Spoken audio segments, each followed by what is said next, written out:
Welcome back, dear viewers. As we said earlier that in our first segment for today, we are going to talk about the Pareto principle or the 80-20 rule. We'll try to know more about it and how can we in our work. To shed more light on this issue, we are joined by Dr Maha Mahgoub. Good morning. Good morning. Good morning, Dr. Maha. Good morning. Dr. Maha, to start with, let's explain to our dear viewers what's the 80-20 rule or the Pareto rule. Yes. Good morning. First of all, good morning. If you are going to talk about Pareto rule, Pareto is Italian economic scientist, and he found that the 80% of wealth of Italian wealth, 20% of Italian people hold 80% of the Italian wealth. So he discovered that we can apply this rule or law on our daily basis. If we link the 80%, 20% of Pareto law or rule on the time management or on our productivity or something like else, we found that 20% of people, they are responsible for 80% of productivity. If you monitor the productivity within any organization, you find only 20% of people, they are concentrating or they are doing their effort to produce or to have productivity of 80% of people.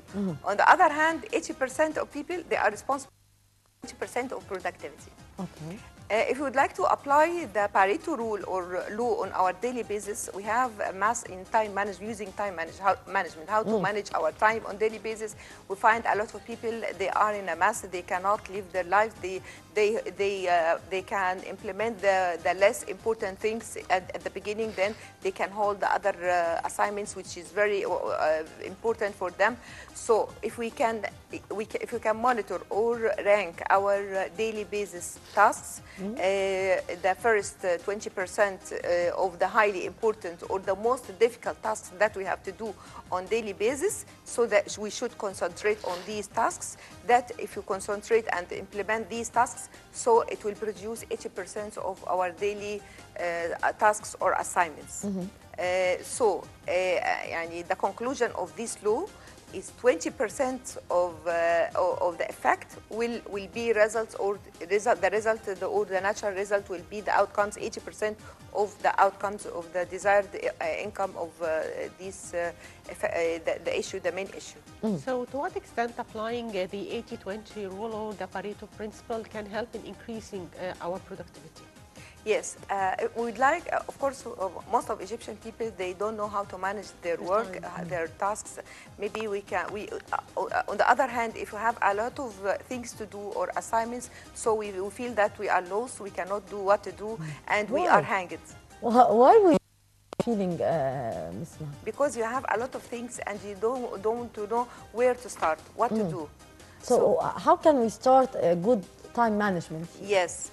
Just at the beginning, we have to sit in calm place, and we can avoid any disturbance, and we have to concentrate and then write down all the things that we have to do. By the way, the rule of things to do, it was from 1920, so it's old methodology of using our time effectively. Yeah. So then we write our things to do, or the most important thing that we have to do all the day. And then we rank these things according to the priorities, the most important thing. We can start with the most difficult 20% or 2 tasks at the beginning of the day, because at the beginning of the day we have a lot of energy, we have a lot of time, we are concentrating, so we start with the most difficult task that we have to do. If we start with the most difficult tasks, that it will be easy for on the other hand. So we can prioritize our assignments to the most important thing. Then we can finish. Then to the less important. Yes, and we can write down all these tasks. Most of us we don't use our pen and paper to write down what we want to do, but we can write down all what we want to do. Then rank these tasks based on the priority and based on 1, 2, 3, 4, and then we can set plan how to implement these tasks on daily basis. Okay. Or maybe you can use these principles if you are a housewife, if you are a working woman. So it's not only related to the business no, we can use it on daily basis. Yeah. So can you tell us some of the 7 habits for highly effective people? Not all of them. Yes, of course. So of course, if you would like, if we're talking about time management, Stephen Covey, when he mentioned that in his book, 7 Habits for Highly Effective People, he mentioned that we have 4 things that we have to do within the time management. He found that we have the first one, some things that it's urgent, it's important, and urgent. If we are going to classify our tasks, things that it's very urgent, important, such as examination. If we have exam, so we have it's very important and urgent. The other part is something important but not urgent. The third one, something not important but urgent. The fourth thing, not important, neither important nor urgent. So if we classify our things to do based on the most important and the most urgent thing that we have to do, we cannot delay our exam, for example. Indeed. So we have to go on time to have our exam. The other part is something important but not urgent. For example, writing memo, writing report, doing something. It's important but not urgent. The third part is something not important but urgent. For example, if you would like to reply on a phone call, going out with friends or something, it's important just to respect our friends or something. And the fourth one is not neither important nor urgent, so we can neglect this part. So if we can set our things into 2 categories, so we can start with the most important, urgent, and important things. How can Ms. Maha, working by the rule of the 80-20, lead us to success? Because you have kindly mentioned that we can just sit and list our priorities. But how can we force ourselves to stop? Because sometimes we can just sit and do that, but we don't abide by what we are planning to do, for example. Yes, we have to think very clear that what about the desired our outcomes? What we would like to do? What about the outcomes, the results? And then we can analyze these things. As I mentioned, that we are going to prioritize our tasks to the most important thing. Then we write down the positives and negatives of each task. What about the pros and cons? If I didn't go to the exam, what will happen? I'll fail. I'm going to fail. If I didn't reply the phone call, so what will happen? Yeah. So it's based on the outcomes, the requested, the desired outcomes, so we can set the priorities. And then, as I mentioned, if you are going to do the efforts of 20% of our effort to the most difficult tasks, so we can select the most urgent and important tasks, and we can start with. At the end of the day, so we feel relieved that we have great achievement. As I told you, we are going to achieve 80% of things that we have to do. So it's very logic methodology to be used on daily basis, even housewives. So based on the rule of 80-20, we have some advices to be, we would like to have some advices to be accompanied with applying the rule of 80-20, such as organizing. If you are an employee, if you are a housewife or something like this, so if you have a lot of, if you don't organize your stuffs, your papers, your meetings, your assignments, so you will be disturbed and you cannot achieve any task. So we have to organize our stuffs, our plan, our papers, priorities, everything. So organization is very important in order to achieve a lot of things and things to do. So what are the different sectors in which we can use it to increase productivity? Also, how can we apply it in our lives in general? We can discover that 20% of our happiness is coming from 80%. We can manage to make, by doing small things, we can make all our life happy. Yes, of course. Yeah, we have to concentrate. If you are talking about the 80 and 20, so we have to concentrate. If you talk about happiness, so maybe a lot of us, so no one, yani everyone has his own problems. Yeah. So if we concentrate our main problems and just to arrange our daily problems, or in general our problems, and then setting the prospect, or maybe we can what about the expected outcomes of each problem, and trying to solve each problem separately. And I think if anyone is trying to solve his problem, he will feel relief and will be happy. So if you have, all of us, if you have a lot of things to do and you are worried all the time, so you didn't achieve anything, so you cannot feel that you are relaxed and you are happy, because you don't have things to do. But if we have problems, and then we can set the most important problems, what about the outcomes, or the results which will come of these problems, then trying to solve these problems by setting plans, the prioritization of the most important aspects, and then solving each element separately, then till ending this problem. Ms. Maha, to what extent do you feel that here in Egypt we do need to use the 80-20 and we need to abide by it to a great extent in order to have a better time management? I do believe that we are having a severe problem in management, the time management, and thus we are having also a problem in our productivity. Yes. So what's your take on that? I'm going to talk about Egyptian people on two different levels. For people who are not working, for if we are females, for a housewife, and for a working woman. For example, a housewife should manage her time effectively.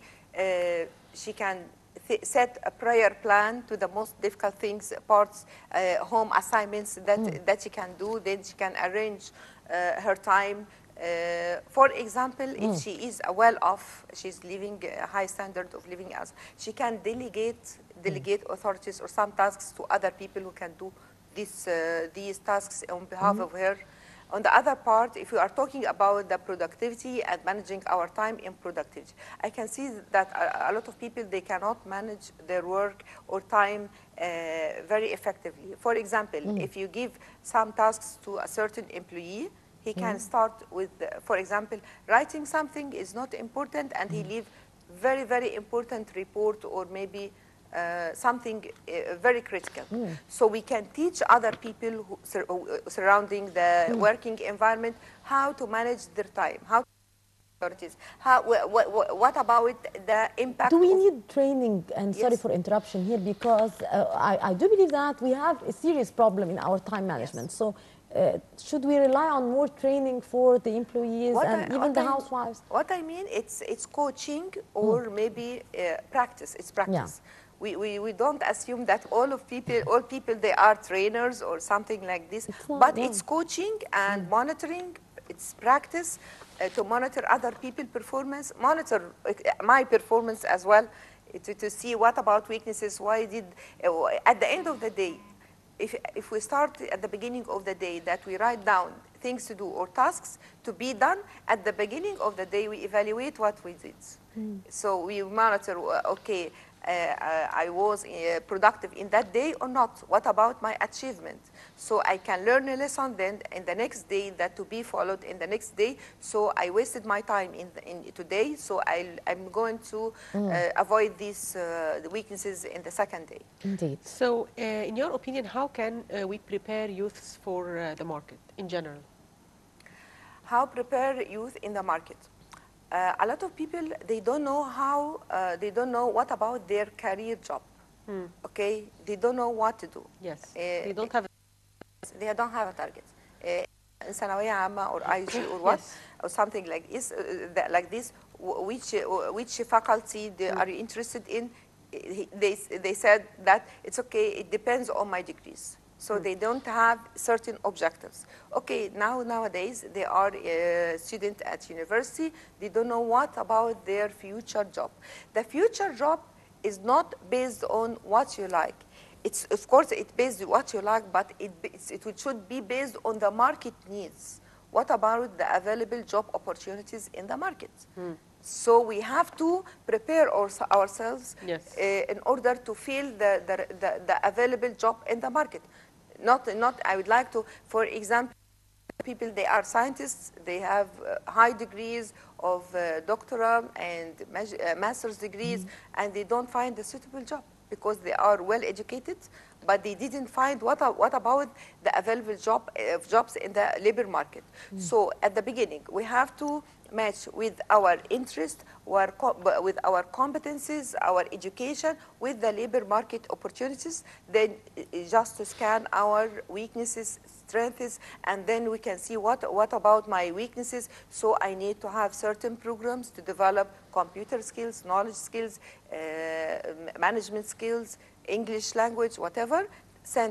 Then we should develop ourselves parallel with educational level. And for example, if I'm a student, faculty student, and I'm studying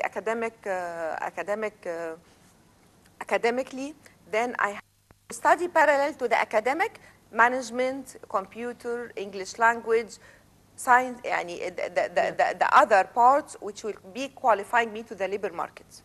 So after graduation, he's ready, and the internship is very important during the summer days. So a lot of people, they have to work within any organization to gain more experience, because we have gap between academic studies and the real work life. So what are the problems that face you when you try to recruit fresh graduates?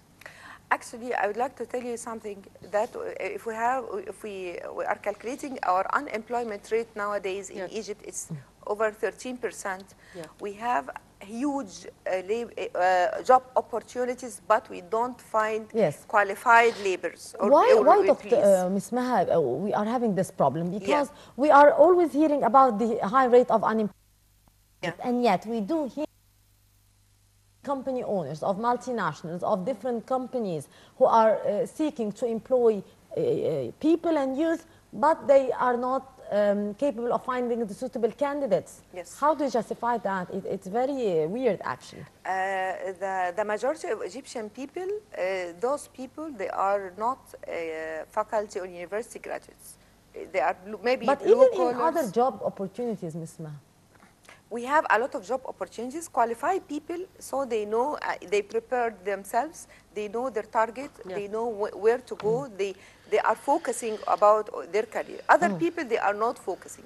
They maybe feel that after graduation, we have to have a good relationship with this important person for giving me his business card to let me pass in a certain job. But that has changed, I Yes, believe. it's changed. It's based on qualification. Yes. It's based on qualification.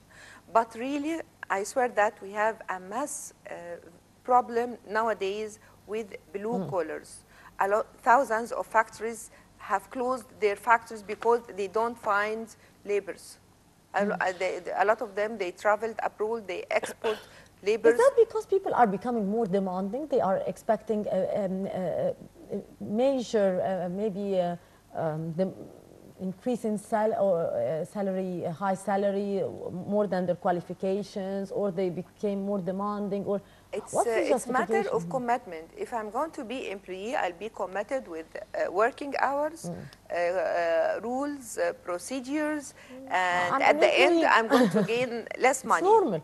So yes, it's normal, but those people, they would prefer to buy a small car, which you call tuk-tuk, and just work on tuk-tuk, or maybe if they are vocationals, just they are interested working 2 days, then staying at home 4 or 5 days. With flexible working hours and so. So most of people, they don't want to be committed.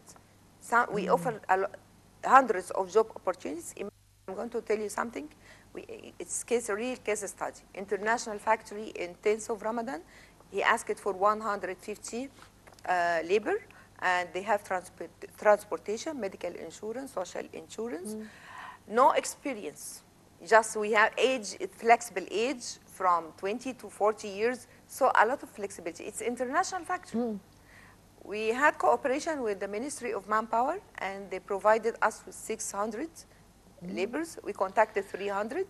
only 50 come for the first interview, for the HR interview with the consultancy firm. Then we recommended 50 to the factory. Only 10 people went there, and only two people has been hired. It's sad. Yes, it's real case study. And after that, people are complaining because we do not have the proper job opportunity. We are having a financial problems, and people. I don't want to generalize, but many people are actually not serious about having a real career or have a real job. Yes. It's culture. I think the main problem it was is not culture. Our culture. It's culture. It's culture. It's thaqafa. It's culture. The mother, the parents who raised up their children, they didn't raise up them about the importance of work, the importance of being an effective member in the society, the importance of your career. You'll be secured. If we teach our children and other people, you will be secured. If you have medical insurance, social insurance, you will be secured. Yeah. So they don't know what about the value of work itself. Okay, Dr. Maha Mahgoub, Human Development Expert, thank you for being with us today. Thank you very much. Always a pleasure. Thank you. And with that, our dear viewers, we come to the end of the first segment of the Breakfast Show. A short break, and after that, we'll be back with the Breakfast Show, so don't go away.